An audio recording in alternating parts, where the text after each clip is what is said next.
Assalamualaikum warahmatullahi wabarakatuh. Assalamualaikum warahmatullahi wabarakatuh.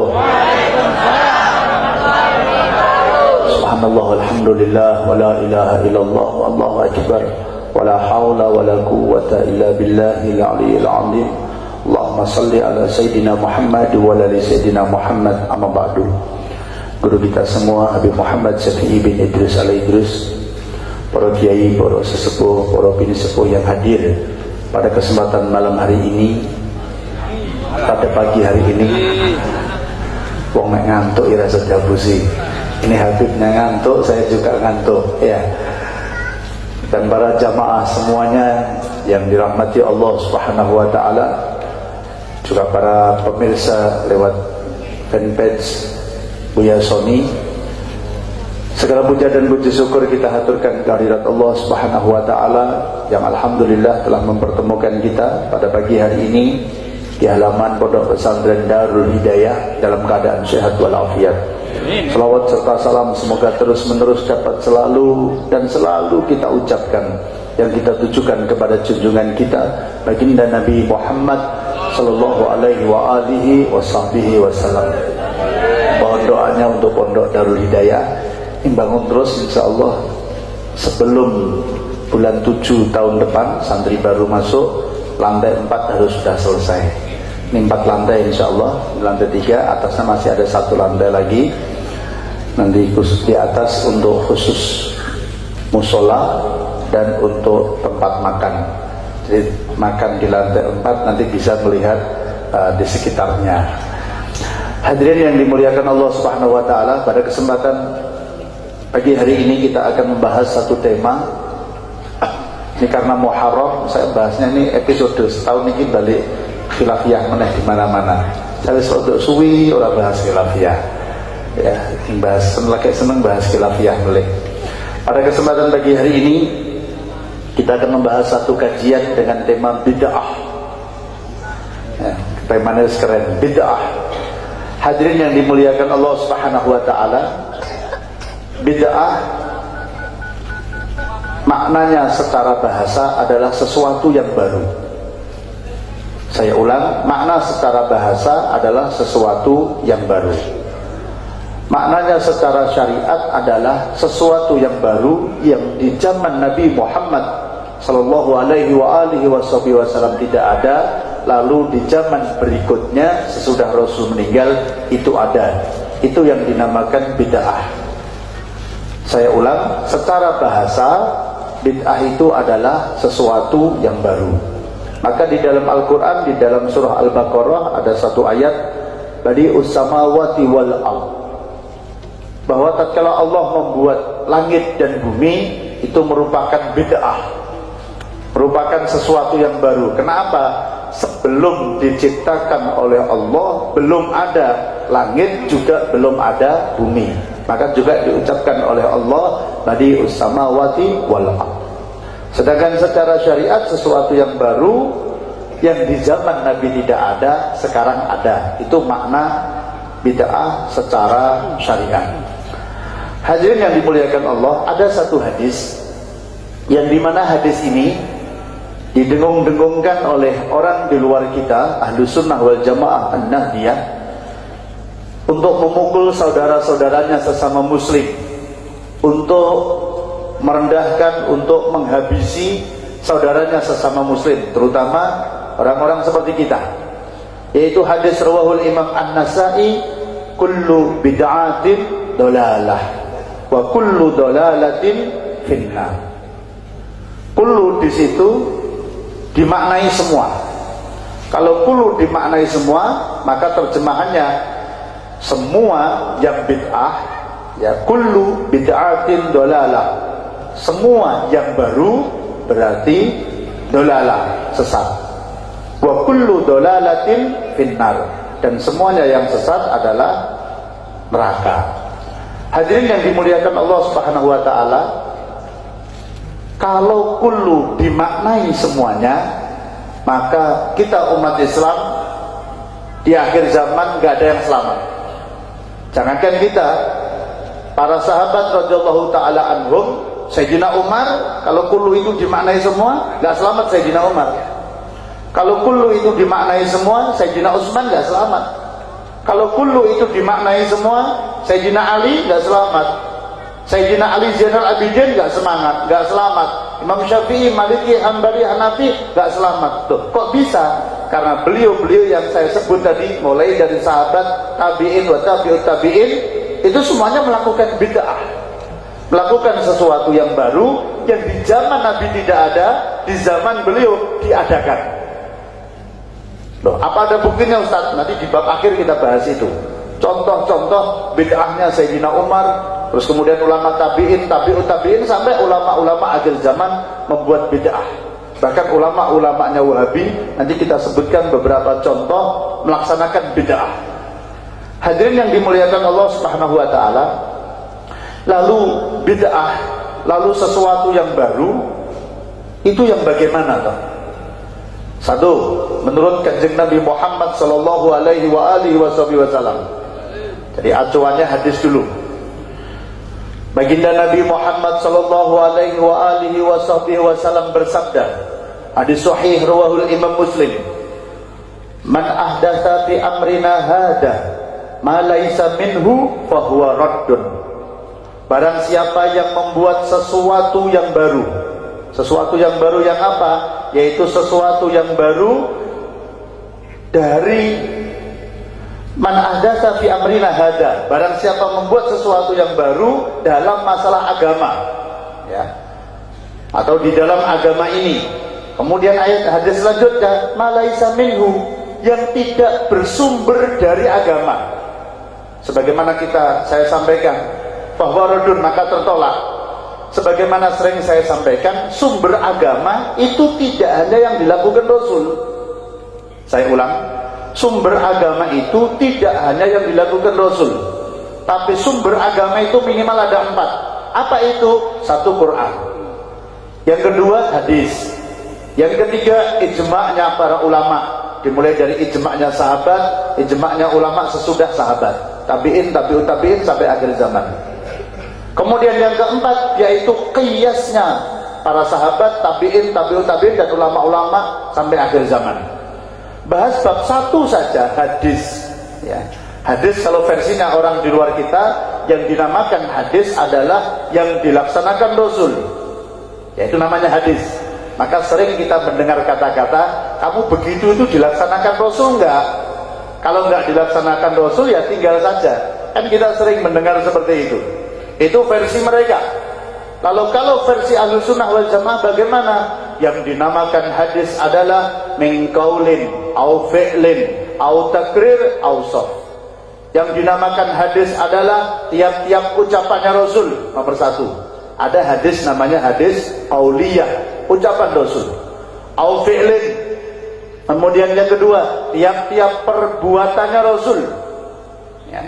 Kemudian yang ketiga, au takrir. Yang ketiga adalah tiap-tiap persetujuan Rasulullah SAW. Kemudian yang keempat, ausaf, yaitu hal-hal yang menjelaskan sifat-sifat khalqiyah maupun khuluqiyah, sifat-sifat yang bersifat dohir maupun sifat-sifat yang berupa batin dari baginda Nabi Muhammad SAW. Itu namanya hadis.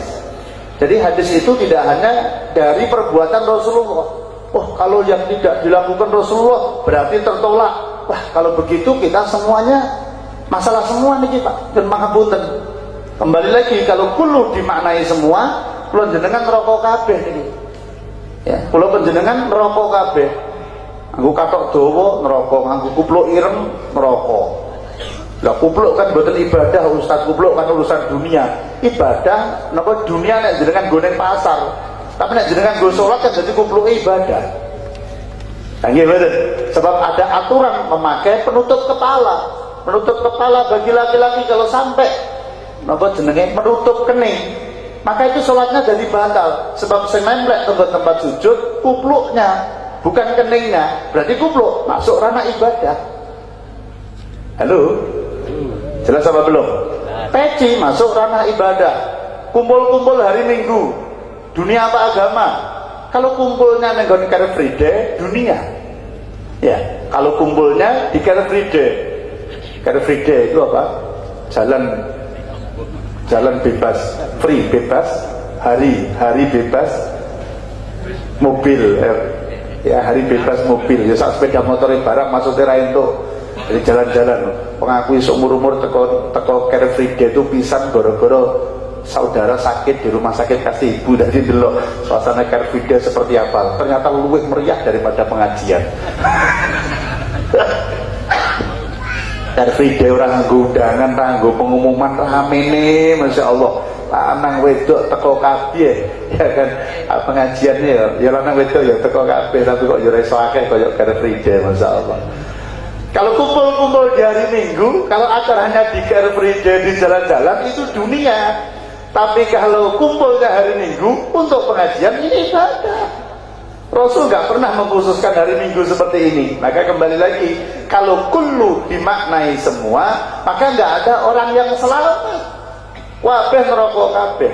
Ya, kalau kullu itu dimaknai semua. Maka hadis baginda Nabi Muhammad SAW tadi ada kata-kata ma laisa minhu, yang tidak bersumber dari agama. Maksudnya bagaimana? Kalau sesuatu yang baru yang masih bersumber dari agama tidak bisa dikategorikan bid'ah yang dolalah.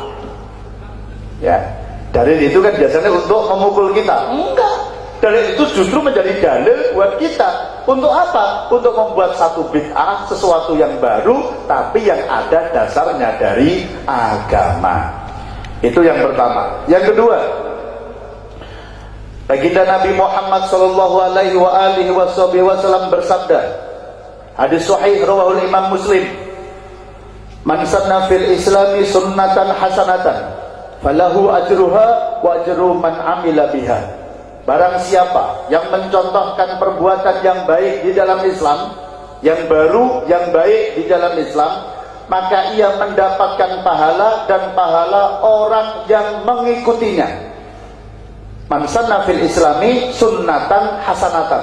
Barang siapa membuat satu contoh yang baru di dalam Islam, ya, sunnatan hasanatan, sunnah yang baik, maka orang tersebut mendapatkan pahala, kemudian orang yang mengikutinya mendapatkan pahala, orang yang memberi contoh mendapatkan pahala tambahan dari orang-orang yang mengikutinya. Yang penting masih ada dalilnya di dalam syariat. Contoh, dalil orang sholawat, semua tahu, ya, semua tahu. Al-Quran jelas, hadis jelas, mau paham apapun, mau aliran apapun, semua tahu dalilnya sholawat. Lalu kemudian kalau tidak dibuat satu acara, tidak disusun dengan acara-acara yang indah, ya, mau sholawat, mau dzikir, kalau dzikir malah di Al-Qurannya itu jumlahnya tidak terbatas. Ya ayyuhalladzina amanu dzkurullaha dzikran katsira wasabbihuhu bukratan wa asila. Hai orang-orang yang beriman, berzikirlah kalian dengan sebanyak-banyaknya. Sebanyak-banyaknya berarti tanpa batas.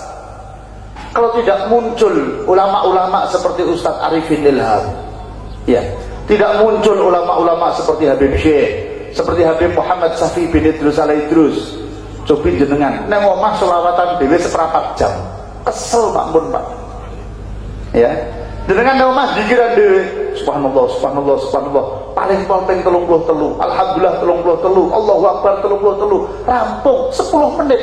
Kok 10 menit itu kesel lah, ya kan, jenengan bar salat niku lho nek dikiran dhewe pirang menit, 3 menit paling 5 menit apik niku pun. Lalu bagaimana mengamalkan ya ayyuhalladzina amanu dzkurullaha dzikran katsira? Bagaimana mengamalkan perintahnya Allah surah Al-Ahzab niku? Bagaimana kita berzikir sebanyak-banyaknya zikir? Maka dibuat satu cara, satu model zikir dipilih, zikir-zikir yang disunahkan baginda Nabi Muhammad. Kemudian dibuat satu acara di satu tempat yang enak tempatnya, pakaiannya putih-putih wabeh, tempatnya yang enak, perlu enak AC ini kan, tempatnya enak, dipimpin ustadz, dipimpin kiai, dipimpin ulama yang suaranya enak, sehingga kita zikir 1 jam, 2 jam itu gak kerosok. Zikir kalau bersama Ustadz Arifin Ilham, Masya Allah, subhanallah walhamdulillah wa la ilaha illallah wallahu akbar. Wis sound sistemnya enak, suaranya enak, orang dikondisikan nganggo baju putih-putih kabeh, tempatnya enak, zikir sajam rasane 5 menit tok rampung. Coba nek musolane sempit cilik sumuk, suarane imame ra enak, sound sistemnya ora enak, 5 menit ya Allah ora rampung-rampung. Jadi masya Allah ya, kadang Habib Syekh itu suaranya enak, ketemu sound system enak, sempurna Pak. Kata sempurna. Lah kalau ini suara rapat enak, ketemu nih sound system yo ora tau enak. Lah terus piye carane sound system? Masyaallah. Hadirin yang dimuliakan Allah Subhanahu wa taala, itu menurut baginda Nabi Muhammad sallallahu alaihi wasallam.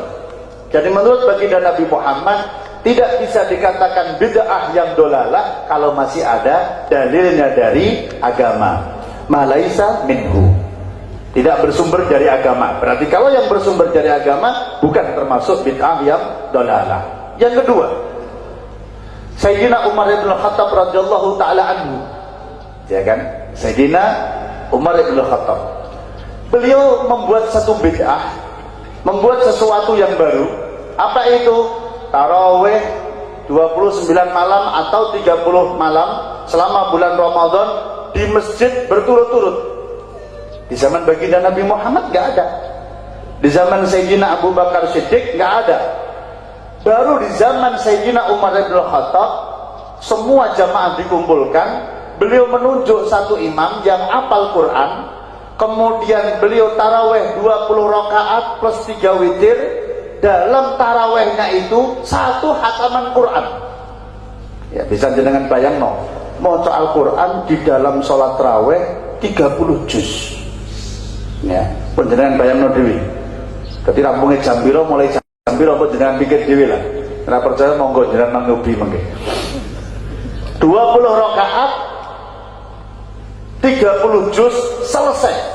Yang mimpin Sayyidina salah? Bukan. Zaid bin Sabit radhiyallahu taala anhu. Hadirin yang dimuliakan Allah Subhanahu wa taala, tatkala Sayyidina Umar bin Khattab membuat satu tarawih 30 malam berturut-turut. Dalam riwayat yang lain juga 29, karena Ramadan itu bisa 29, bisa 30. Kemudian dipimpin oleh satu imam. Ini padahal sesuatu yang baru. Di zaman Kanjeng Nabi tidak ada. Maka di dalam Sahih Bukhari diterangkan oleh Imam Al-Bukhari, Sayyidina Umar bin Khattab mengatakan, ni'mal bid'atu hadi. Inilah sebaik-baik bid'ah, inilah sebaik-baik sesuatu yang baru. Di zaman Nabi nggak ada, di zaman Sayyidina Abu Bakar nggak ada, beliau menjadi khalifah, baru ada sholat raweh sebulan suntuk di masjid. Jenengan ke masjid mriki sholatnya sebulan penuh taraweh napa rong dina 3 dina tok. Niku nek niru Kanjeng Nabi Pak, sholat taraweh di masjid itu 2 hari, riwayat yang lain 3 hari mawon teng masjid. Monggo nek ajeng jenengan amal no. Hari pertama karo hari terakhir tok. Liyane oh Kanjeng Nabi ra nglakoni kok. Ngoten mawon pun. Penak to nggih? Kanjeng Nabi ra nglakoni kok. Aku niku nate Pak, dilapori sama salah satu jamaah ana wong ceramah ngeten. Ceramah ngeten. Bapak-bapak, ibu-ibu, tarawih 8 rakaat itu dilakukan Rasul. Tarawih 20 rakaat itu dilakukan Sayyidina Umar bin Khattab. Nek jenengan iso mikir, siji dicontoni Kanjeng Nabi, siji dicontoni sahabat, tiru pundi? Tiru sahabat apa tiru Kanjeng Nabi? Ya kan? Anda senjawab tiru sahabat, enek tiru Kanjeng Nabi. Ya jenengan pikir dhewe, bener sahabat atau bener Kanjeng Nabi? Nah, ditekan ngoten niku. Ucapan seperti itu ketoke bener, tapi nyuwun pangapunten itu salah fatal.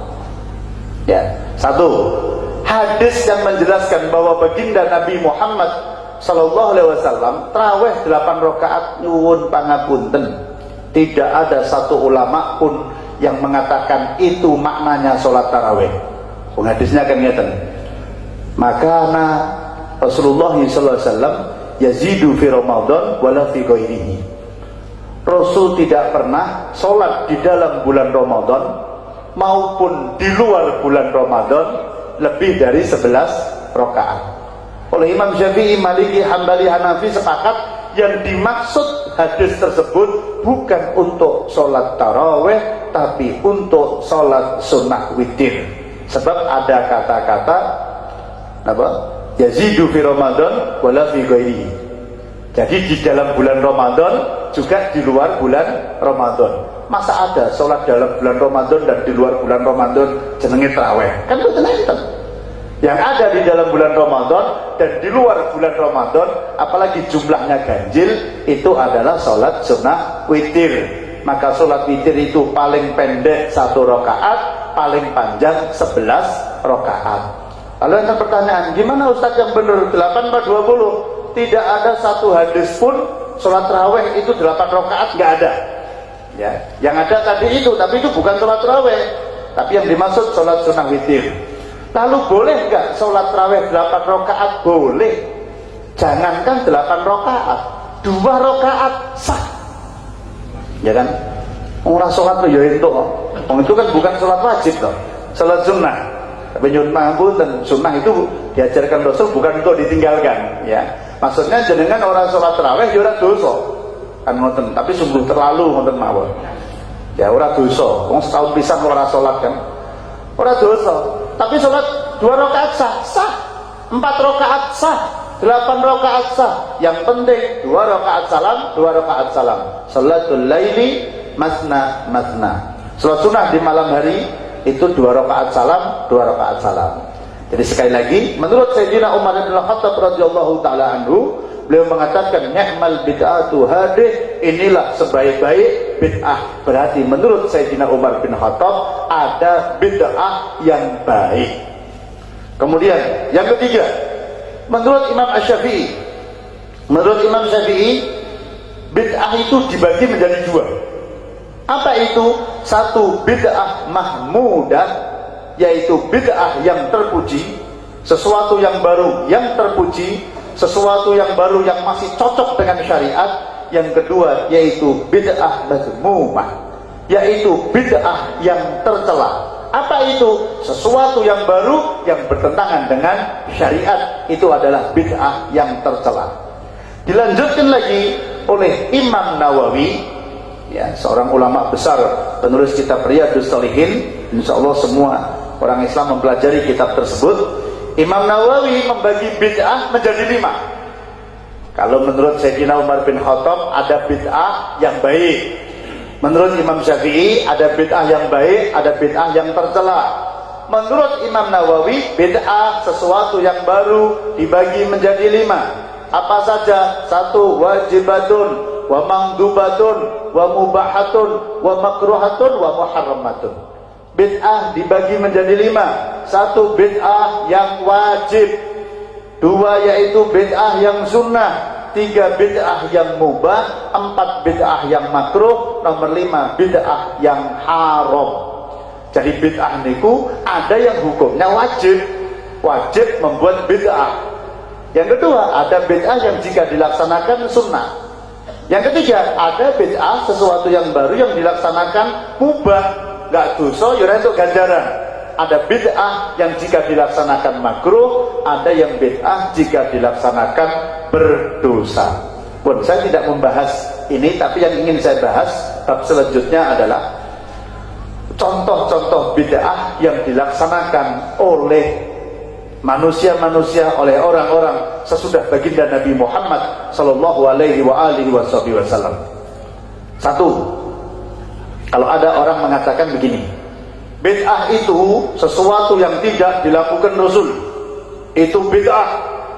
Ya, bid'ah itu yang sesat adalah sesuatu yang tidak dilaksanakan Rasul, berarti itu bid'ah yang dolalah.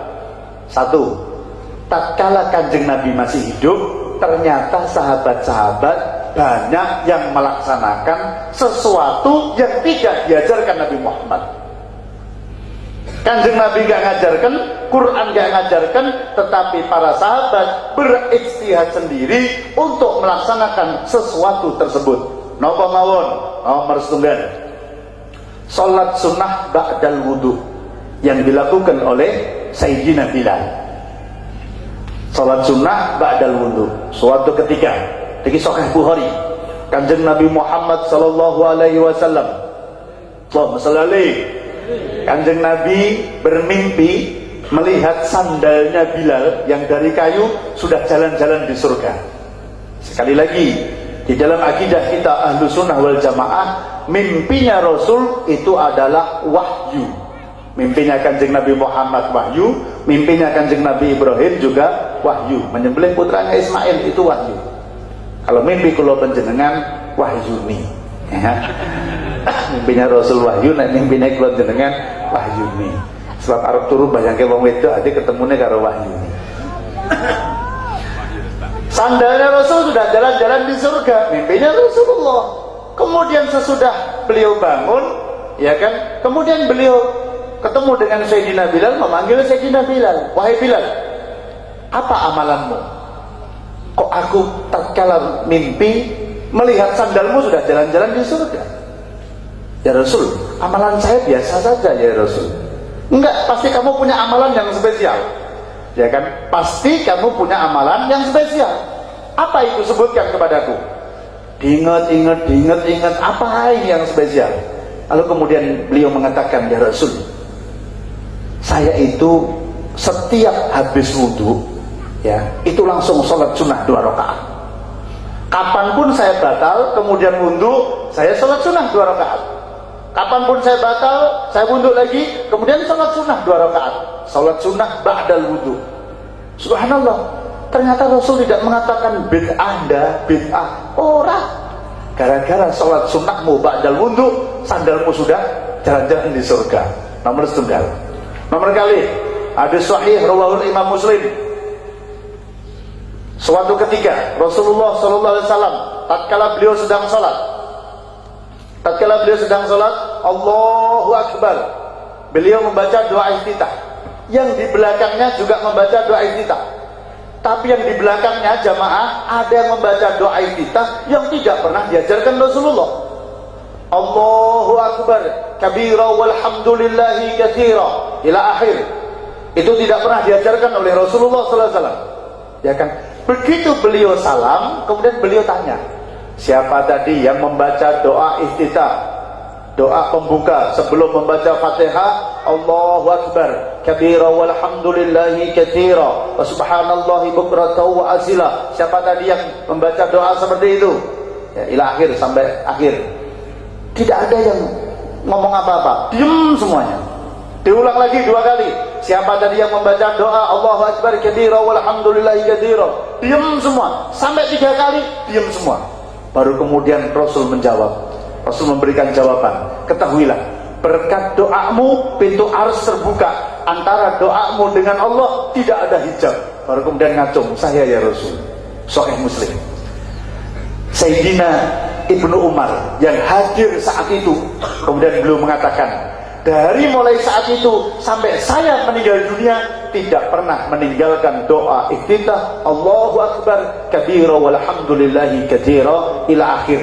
Maka Imam Asy-Syafi'i mengajarkan kepada kita doa iftitah maca Allahu Akbar kabira walhamdulillahi katsira wa subhanallahi bukratan wa asila sampai akhir.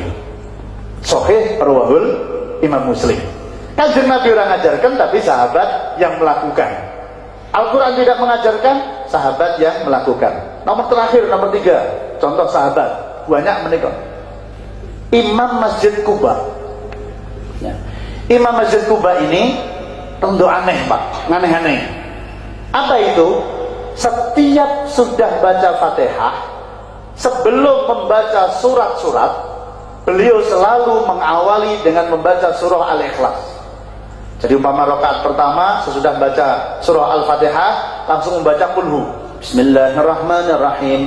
Qul huwallahu ahad, Allahus samad, lam yalid wa lam yulad wa lam yakul lahu kufuwan ahad. Baru baca surat yang lain. Bismillahirrahmanirrahim. Wadduha. Ngoten niku. Rakaat kedua maca surah Al-Ikhlas melih wattini. Nembe ngoten niku. Terus setiap membaca surat yang lain diawali Al-Ikhlas. Baca surat Al-Ikhlas dulu, Al-Ikhlas dulu, terus seperti itu. Akhirnya jamaahnya protes. Ya, jamaahnya protes. "Wahai imam, kenapa engkau membaca surah Al-Ikhlas dulu sebelum membaca surat-surat yang lain? Ya kan? Jawabannya, imamnya menjawab, cara saya sholat begini, kalau kamu tidak mau silahkan cari imam yang lain. Itu Sahih Bukhari. Nah, jadi kadang nyuwun pangapunten ya, anak sing imam modelnya teniki, tadi imam itu napa boleh kalau sudah yang dilakukan para ulama lah. Kalau sudah yang melakukan itu para kiai, orang-orang alim, penjalan husnudzon mawon. Insya Allah sudah ada dalilnya semuanya. Walaupun kadang kira untuk nyoneh juga kan, kita husnudzon. Tapi nek ati sik ra cocok ya monggo silakan pindah masjid ya ora apa-apa. Tapi mang husnudzon mawon. Nah, kemudian akhirnya suatu ketika para sahabat tadi ketemu dengan baginda Nabi Muhammad sallallahu alaihi wasallam. Kemudian sahabat yang memprotes tadi memberanikan diri untuk tanya kepada baginda Nabi Muhammad sallallahu alaihi wasallam, "Ya Rasul, imam kami itu aneh. Apa anehnya? Setiap mau membaca surat-surat yang lain diawali dengan membaca surah Al-Ikhlas." Kemudian Rasul memanggil imam Masjid Kuba, kemudian ditanya, "Apa alasanmu? Kenapa selalu membaca surat Al-Ikhlas sebelum membaca surat-surat yang lain?" Dijawab oleh imam Masjid Kuba, "Inni uhibbuha." Sesungguhnya aku mencintai surat Al-Ikhlas. Faqala, kemudian baginda Nabi Muhammad SAW bersabda, "Hubbuka iyyaha adkhalakal jannah." Berkat cintamu kepada surat Al-Ikhlas, tempatmu berada di surga, atau membuatmu masuk surga. Subhanallah. Ini ada sahabat membuat bid'ah, dan ini rada aneh loh nggih. Ora tau jajarno Kanjeng Nabi bar amin bismillahirrahmanirrahim qul huwallahu ahad, tapi disambung surat liyane. Nah jenengan kan mboten kulhu tok. Ya, karena ini sebelum Wadduha kulhu, sebelum Sabbihisma kulhu, sebelum Hal Ataka kulhu, ya kan? Ini bid'ah, ini sesuatu yang tidak diajarkan Rasul, tidak dilakukan Rasul, tapi sahabat melakukan. Kemudian bukan bid'ah, tapi berkat cintamu kepada surah Al-Ikhlas membuatmu masuk surga. Niku sing dilakoni para sahabat radhiyallahu taala anhum. Tapi dijawab sama mereka, sama orang-orang di luar kita, itu kan masih ada Nabi. Berarti Nabi yang menghukumi ini termasuk sesuatu yang terlarang atau tidak? Ya sudah. Bab kedua kita bahas, Rasul sudah meninggal dunia. Ya, sekarang Rasul sudah meninggal dunia. Tadi contoh Sayyidina Umar bin Khattab, niku Kanjeng Nabi pun meninggal, Sayyidina Abu Bakar As-Siddiq pun meninggal, banyak sahabat yang sudah meninggal. Beliau membuat bid'ah tarawih 30 malam atau 29 malam di masjid berturut-turut. Satu. Yang kedua, Sayyidina Utsman bin Affan. Sayyidina Utsman bin Affan tatkala beliau yang menjadi khalifah, Sayyidina Abu Bakar meninggal, Sayyidina Umar sudah meninggal. Apa bid'ahnya Sayyidina Utsman bin Affan? Yaitu adzan Jumat 2 kali. Ya. Beliaulah yang mempelopori, beliaulah yang memerintahkan. Di zaman beliaulah adzan Jumat itu 2 kali baru ada. Lo masjid yang Sukoharjo niku nek Jumatan enak sing adane pisan, enak sing adane minggu. Mana yang sah? Kedua-duanya sah, nggak masalah. Ya kan? Kedua-duanya sah. Hadirin yang dimuliakan Allah, adzan Jumat 2 kali nggak pernah dicontohkan Rasul, nggak pernah diperintahkan Rasul. Itu murni ijtihad Sayyidina Utsman bersama dengan para sahabat radhiyallahu taala anhum saat itu. Kemudian ijtihadnya Sayyidina Utsman ditiru oleh khalifah sesudahnya, Sayyidina Ali, ditiru oleh Sayyidina Muawiyah, ditiru oleh zamannya Imam Husain, ya Imam Hasan, Imam Husain, sampai sekarang di Masjidil Haram, sampai sekarang di Masjid Nabawi, setiap sholat Jumat adzan Jumatnya 2 kali. Kayak Masjid Agung Solo, kayak Masjid Jami Asegaf, Pasar Kliwon Solo, gitu. Terus Masjid Agung se Indonesia. Sukoharjo, aku ora ngerti, aku ora tau Jumatan yang kono masalahnya. Jumatan yang Istiqlal wis tau, Jumatan yang Bandung wis tau, yang Surabaya wis tau, yang Bali wis tau, yang Sukoharjo malah aku urung. Jadi aku ora ngerti. Nek ora ngerti, no comment. Tidak usah berkomentar. Wong ora ngerti kok, gitu. Ben, niku di zaman sahabat radhiyallahu taala anhu. Kemudian selanjutnya Sayyidina Abu Hurairah radhiyallahu taala anhu. Abu Hurairah menika sufinya sahabat, sufi di zaman sahabat. Jadi kalau orang mengatakan sufi itu adanya di zaman akhir zaman tahun 400-an Hijriah, enggak, ya kan? Di zaman sahabat ada sufi, yaitu orang-orang yang menyucikan diri kepada Allah Subhanahu wa taala dengan hikmah kepada Allah, hikmah kepada Kanjeng Nabi Muhammad sallallahu alaihi wasallam. Iku Abu Hurairah hartanya ditinggal, dilalah yo miskin, jadi tinggal gampang, ngabdi kepada baginda Nabi Muhammad sallallahu alaihi wasallam. Tatkala Rasul sudah meninggal dunia, Sayyidina Abu Hurairah radhiyallahu taala anhu niku dalam waktu 1 hari 1 malam itu membaca tasbih sebanyak 12.000 kali. Subhanallah, subhanallah, subhanallah, subhanallah, subhanallah, subhanallah, subhanallah. 1 hari 1 malam 12.000 kali. Diriwayatkan di dalam kitab Syiar A'lam juz 8 an Ikrimah dari Sayyidina Ikrimah, anna Abu Hurairah yusabbihu kulla yaumin 12 alaf tasbih. Sesungguhnya Abu Hurairah radhiyallahu taala anhu bertasbih setiap hari sebanyak 12.000 tasbih. Subhanallah, subhanallah, subhanallah, subhanallah, subhanallah, subhanallah. Ya mungkin hitungnya guna apa? No driji mungkin ya. 12.000 zaman riyen dereng enten tasbih sing tetik-tetik nonton niku dereng enten. Ini masuk Sukoharjo saniki sok dereng enten. Enten teng Solo Baru. Solo Baru teng Butik Al Hidayah niku lho ngarepe napa? Apa Wisma Buga. Niki mboten promosi nggih, cuma iklan mawon. Tasbih sing tetik-tetik ngoten niku nggih, subhanallah. Lah niku kan enten tulisane jadi subhanallah sampai 1000 iso. Buat zaman urung enten niku tahun 2008 kula haji niku nggawa tasbih sing isine 500 niku Pak. Kula talekke teng tangan. Buareng pun kira-kira 15 dina, tasbih niku teng masjid pedhot. Dadi butiran tasbih 500 niku ambyar teng Masjid Nabawi. Sebab gara-gara napa senare niku kurang sip lah. Sakniki kan udah enten tasbih sing tetik subhanallah, subhanallah, subhanallah. Aljazair ngaten niki to. Iki nek Sukoharjo rene teng Butik Al Hidayah nggih. Boten promosi cuma iklan. Hadirin yang dimuliakan Allah Subhanahu wa taala, ternyata banyak niku orang-orang nyonya boten lah orang akhir zaman. Kamu apa baca la ilaha illallah 10.000 kali sehari? Kamu baca kenapa baca istighfar 1 hari 10.000 kali? Kan banyak disalah-salahkan. Ya kan? Ternyata mengkhususkan jumlah bacaan sudah dilakukan oleh sahabat radhiyallahu taala anhum, dan yang jelas di dalam kitab Syiar A'lam juz 8 itu diamalkan oleh Sayyidina Abu Hurairah radhiyallahu taala anhu. Beliau bertasbih 1 hari 1 malam sebanyak 12.000 kali. Ben, selajengipun niku di zaman sahabat. Ana sing protes, Ustaz, niku kan di zaman sahabat napa mulai di zaman Khulafaur Rasyidin. Wong Kanjeng Nabi Muhammad SAW bersabda, ikutilah sunnahku dan sunnah Khulafaur Rasyidin. Ya wis, tak jawab. Orang berikutnya di zaman tabi'in atau tabi'ut tabi'in. Di zaman tabi'in, putranya Imam Husain, Kanjeng Nabi punya anak Fatimah Zahra, Sayyidatuna Fatimah Zahra. Sayyidatuna Fatimah Zahra punya anak Imam Husain. Imam Husain punya anak Sayyidina Ali Zainal Abidin. Sayyidina Ali Zainal Abidin diberikan titel As-Sajjad. As-Sajjad menika ahli sujud.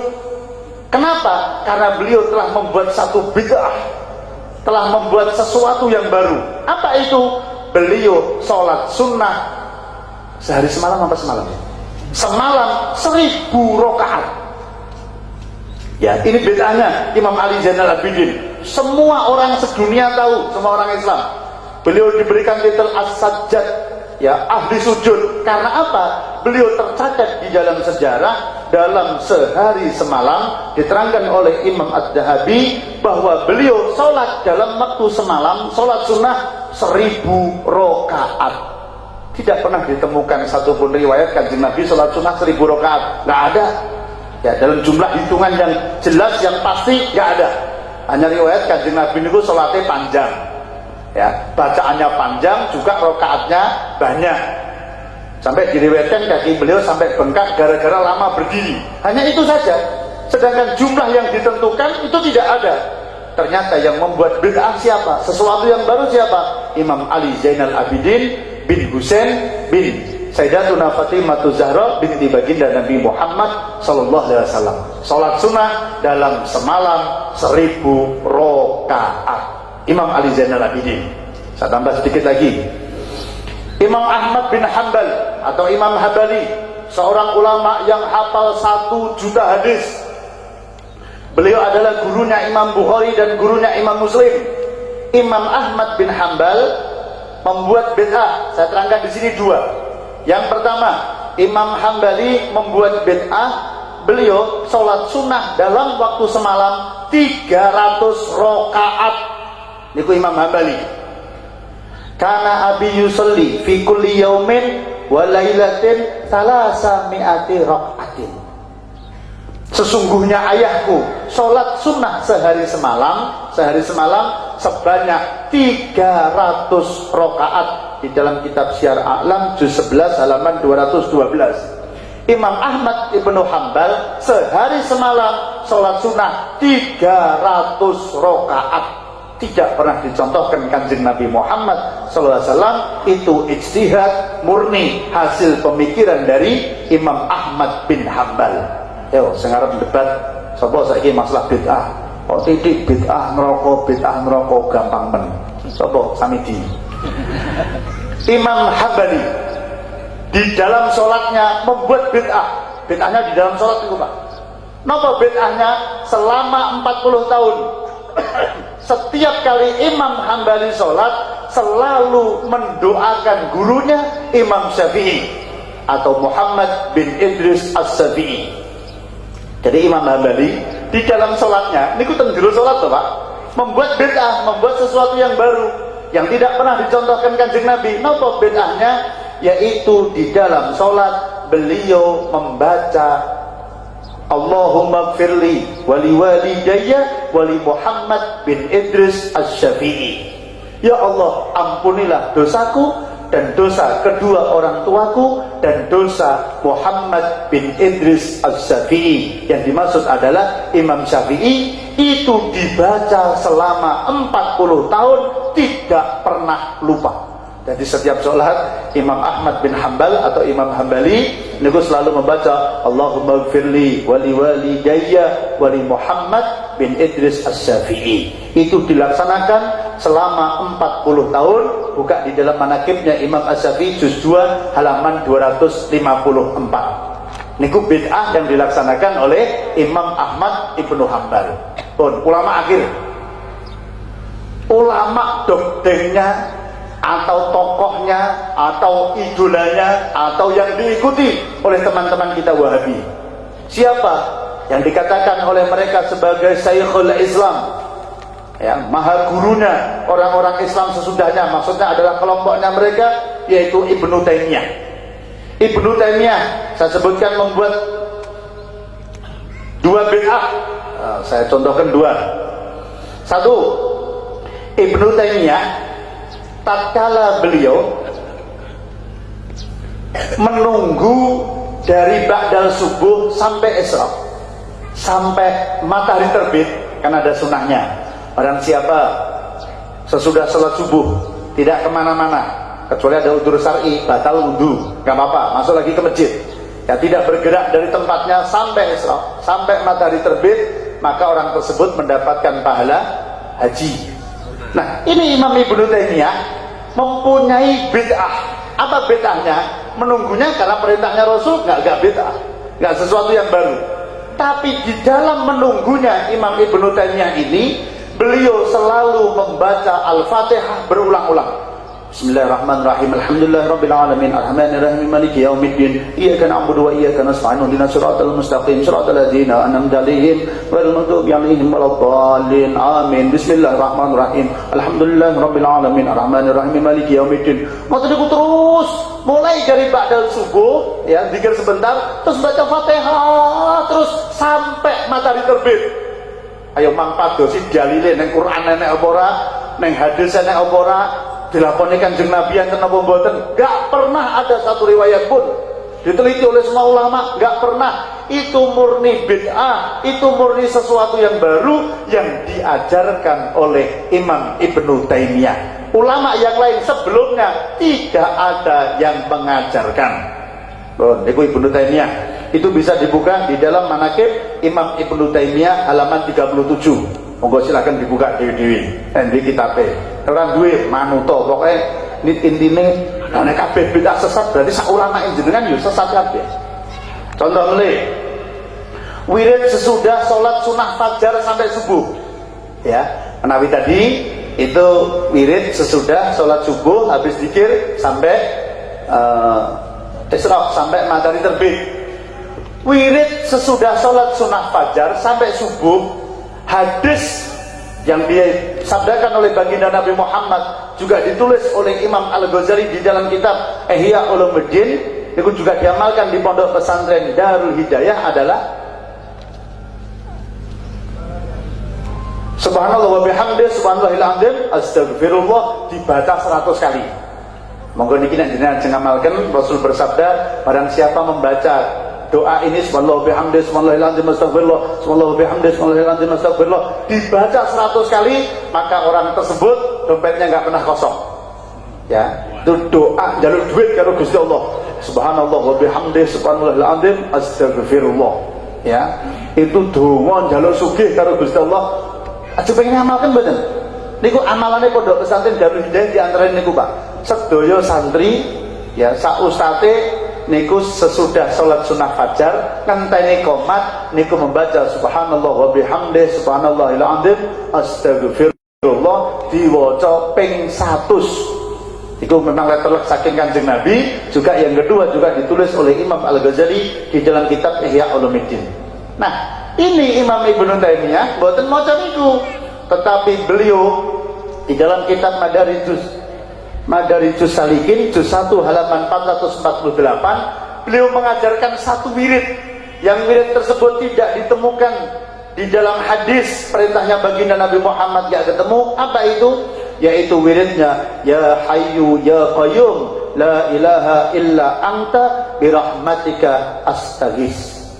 Niku diwaca ping 40. Ya hayyu ya qayyum la ilaha illa anta birahmatika astaghis. Ya hayyu ya qayyum la ilaha illa anta birahmatika astaghis. Niku terus diwaca ping 40 dari salat sunnah fajar selesai sampai qomat. Ora tahu diajarno Kanjeng Nabi, ora tahu diajarno para sahabat, murni ijtihadnya Imam Ibnu Taimiyah.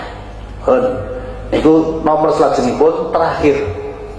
Ya, terakhir penutup yaitu Syekh Abdul Aziz bin Baz atau Ibnu Baz, guru-gurunya orang-orang Wahabi yang sering menyalah-nyalahkan kita, yang sering membid'ahkan kita, yang sering menganggap kita ini salah. Ya, bagul jam ya, ini jamnya ya, bagul jam jualan jam. Kata beliau, Syekh Ibnu Baz ini jualan jam. Kalau jam tangannya Syekh Utsaimin itu sampai sekarang dimuseumkan di menaranya Syekh Utsaimin di Saudi. Ya. Jadi kalau museum benda-benda peninggalan Kanjeng Nabi Muhammad SAW itu katanya bisa membuat orang syirik, ya, bisa membuat orang macam-macam, tapi malah benda-benda peninggalan gurunya Wahabi Syekh Utsaimin itu bahkan dibesar-besarkan di Saudi, bahkan dibuatkan gedung khusus. Ya, gedung Syekh Utsaimin. Hadirin yang dimuliakan Allah, Ibnu Baz beliau membuat satu bid'ah. Bid'ahnya apa? Saya sampaikan dua.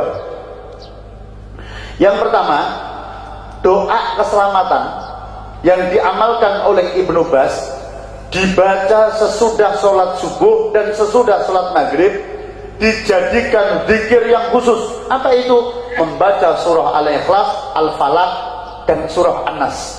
3 surat ini dibaca 3 kali, ya kan, digo wirid khusus sesudah sholat maghrib dan sesudah sholat subuh.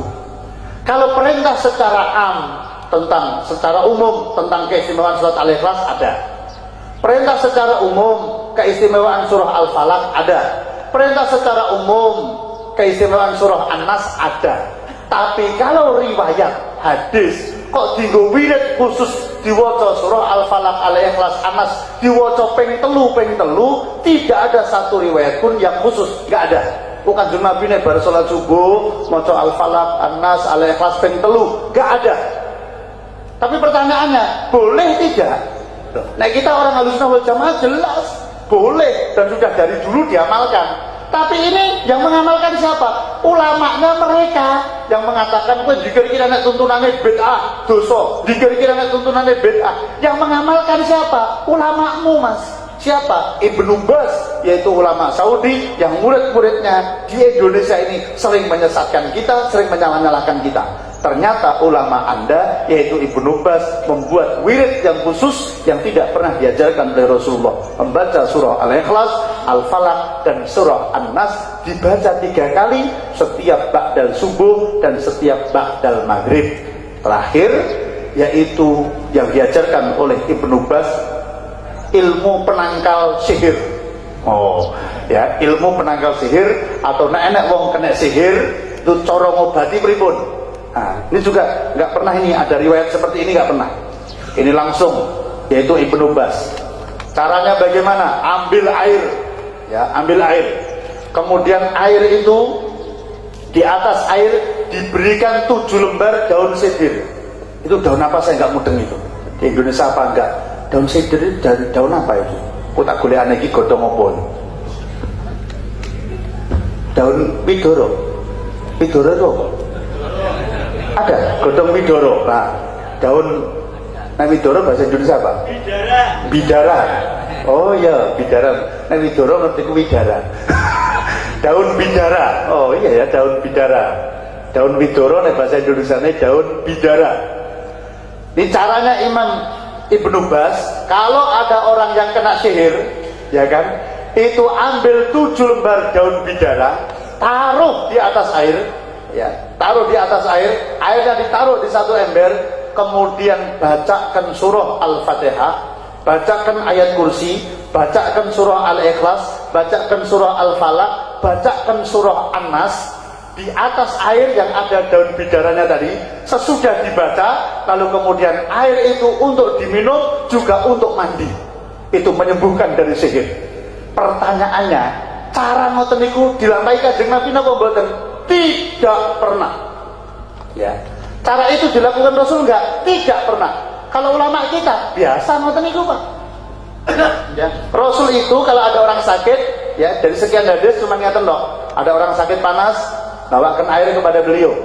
Kemudian dibacakan surah Al-Falaq kali surah An-Nas, 2 niki. Ya, Muawwidzatain, 2 surah pelindung. Kemudian dibacakan, kemudian ditiup sama Rasulullah, diminumkan sembuh. Riwayat-riwayatkan Al-Falaq An-Nas, Al-Falaq An-Nas. Ya, sudah koyok ngoten niku sampai dienggo adus, sampai kemudian dikasih daun bidara, kemudian dibacakan surat-surat sampai ayat kursi dan lain-lain sebagainya. Nah, hadirin yang dimuliakan Allah, itu caranya imam Anda. Imamnya orang-orang Wahabi yaitu Ibnu Baz. Kalau ulama-ulama kita sudah jelas itu dilaksanakan. Kenapa dilaksanakan?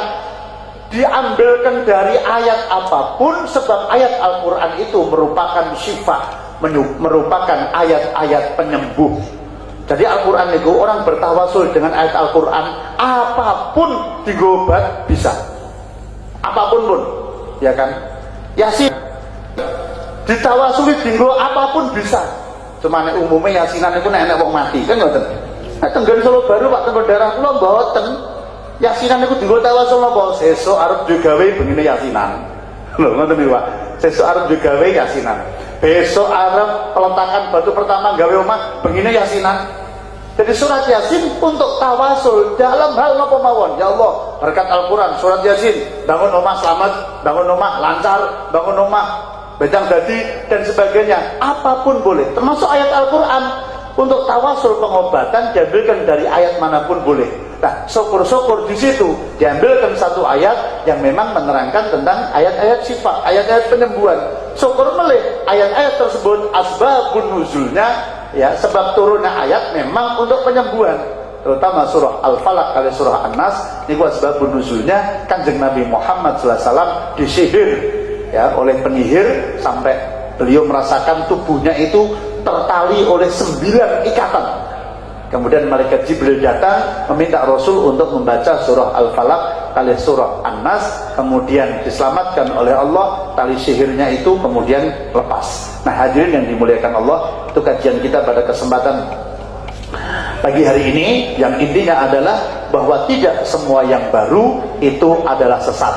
Kalau Anda mengatakan semua yang baru sesat, berarti semuanya tidak selamat, ya kan? Kalau Anda sering menuduh bahwa ulama-ulama kita Ahlus Sunnah wal Jamaah Nahdiyah itu berbuat sesuatu yang sesat gara-gara mengajarkan satu amalan-amalan yang baru di zaman Rasul nggak ada, pada kesempatan pagi hari ini tadi kita jawab bahwa ulama-ulama Anda juga banyak mengamalkan amalan yang baru yang di zaman Kanjeng Nabi Muhammad sallallahu alaihi wasallam tidak pernah dilakukan. Itu saja yang bisa saya sampaikan.